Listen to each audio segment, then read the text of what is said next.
The Joe Rogan Experience. That's the problem with history, right? It's like, who knows what the fuck Lincoln said? All we know is what Lincoln wrote. Okay? When you have Lincoln holding hands with his boyfriend, going for a walk through the garden, bitch, you're just making shit up.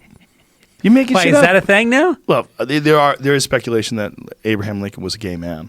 Huh. And that he slept with a man for long periods of time in the same bed. But apparently people did that very often back then for warmth.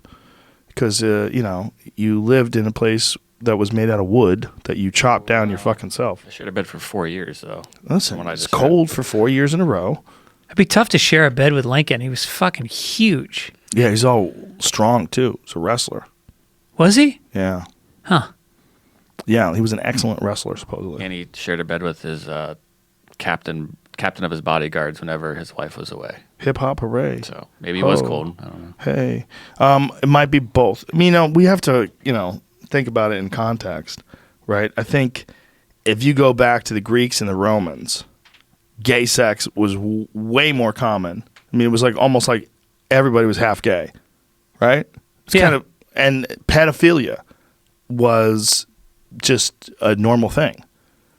Young boys, like if you read Socrates, you read the history of him or of a lot of scholars and like really respected thinkers, they had young boys that they would bang.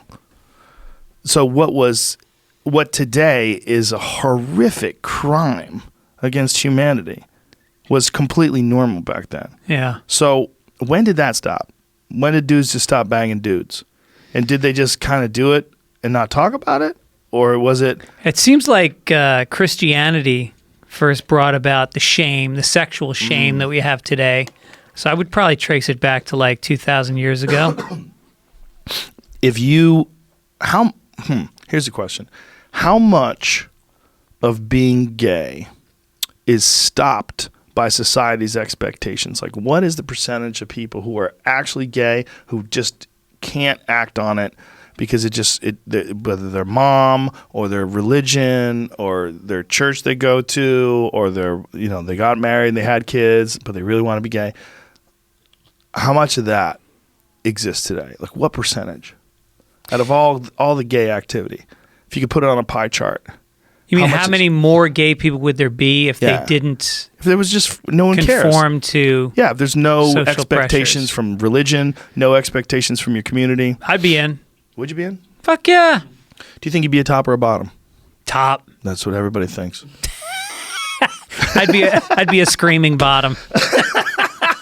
A lot of crying, waterboarding. I'd be a running bottom. It would be just like when you were waterboarded. You'd be fucking spasming uncontrollably.